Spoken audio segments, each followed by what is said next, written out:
सभी मित्रों को जय जय सिया राम। प्रभु श्री राम की कृपा हमारे सभी मित्रों पर बनी रहे, यही हमारी मंगल कामना है। तो मित्रों, आज एक कथा आपको सुनाते हैं, मोक्ष का अधिकारी कौन। यह बहुत धार्मिक एवं प्रेरणादायक कहानी है, अंत तक जरूर सुनिएगा। ब्रह्मा जी के कुल में एक बड़े ही धर्मात्मा और दानी राजा का जन्म हुआ। उनका नाम वसु था। वसु जहां से भी संभव हो ज्ञान इकट्ठा करते थे, इसलिए अपने ज्ञान और जानकारी के लिए उनकी बड़ी प्रसिद्धि थी।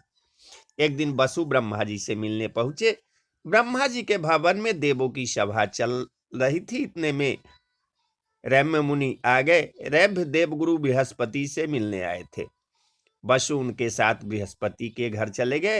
रैभ्य ने बृहस्पति से पूछा कि मेरी एक शंका का समाधान करे। क्या अज्ञानी को मोक्ष प्राप्त हो सकता है, या बिना ज्ञान प्राप्त किए मोक्ष हो ही नहीं सकता? तब बृहस्पति देव हंसने लगे। फिर बोले कि इस संदर्भ में एक आपको हम कथा सुनाते हैं, ब्राह्मण और शिकारी का। अत्रि कुल में जन्मे ब्राह्मण सन्मन तथा नीच कर्म करने वाले बहेलिये निष्ठुर की कथा आपका संदेह दूर करने में सहायता करेगी। तीनों पहर पूजा पाठ करने वाले संजमन गंगा नहाने गए। वहां एक शिकारी देखा। संजमन बोले, शिकारी, यह जीव हत्या का काम ठीक नहीं है, इसे छोड़ दो। यह सुनकर शिकारी मुस्कुराने लगा। इससे पहले कि संजमन कुछ बोलते, शिकारी बोल पड़ा, सभी प्राणियों में आत्मा के रूप में भगवान बसते हैं।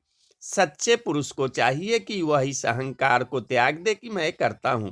कोई कुछ नहीं करता, जो करता है सब परमात्मा करता है, सब प्रभु की लीला है। तो ऐसे में क्या शिकार और क्या शिकारी? मारने वाला भी वही, मरने वाला भी वही। आप किसी को हीन न समझे। शिकारी होकर ऐसी ज्ञान की बातें कर रहा है। सुनकर ब्राह्मण संयमन आश्चर्य में बोला कि तुम कौन हो जो इतने तर्क के साथ अपनी बात रख रहे हो? शिकारी ने कोई जवाब नहीं दिया। वह लोहे का एक जाल लेकर आया। जाल को सूखी लकड़ियों के ऊपर डाल दिया। फिर संजमन के हाथ एक लुकाठी देकर कहा कि विप्रवर, इन लकड़ियों में आग लगा दे। संजमन के आग लगाने की देर थी। देखते देखते सूखी लकड़ियां धधक कर जलने लगी। जाल के विभिन्न छेदों से अग्नि की ज्वाला लहराने लगी। शिकारी ने आग की ओर इशारा करते हुए कहा, विप्रवर, आप इन छेदों में से निकलती आग की कोई एक ज्वाला या अग्निपुंज उठा ले, क्योंकि अब मैं आग बुझाऊंगा। शिकारी ने आग पर जल फेंका तो पल भर में ही धधकती आग शांत हो गई। शिकारी बोला, ऋषि पर, जो आग आपने चुनी थी वह मुझे दे दीजिए। उसी के सहारे मैं अपना जीवन यापन करूंगा। संजमन ने आग पर निगाह डाली, पर वहां अब आग कहाँ? आग की सभी ज्वालाएं कब की शांत हो चुकी थी। संजमन आंख मूंद कर शांत बैठ गए। शिकारी ने कहा कि ब्राह्मण ही हाल संसार का है। सबके मूल में भगवान की ही ज्योत जल रही है। यदि व्यक्ति अपने स्वाभाविक धर्म का अनुसरण करते हुए हृदय को परमात्मा से जोड़कर कोई भी शुभ अशुभ कार्य करता है, फिर उस कार्य को प्रभु को समर्पित कर देता है, तो उसे न तो कोई दुख होता है, न ही वह कर्म संबंधी पाप पुण्य के चक्कर में पड़ता है। इतना कहना ही था कि आकाश से फूलों की वर्षा होने लगी। रत्नों से सजे धजे कई विमान आसपास उतर आए।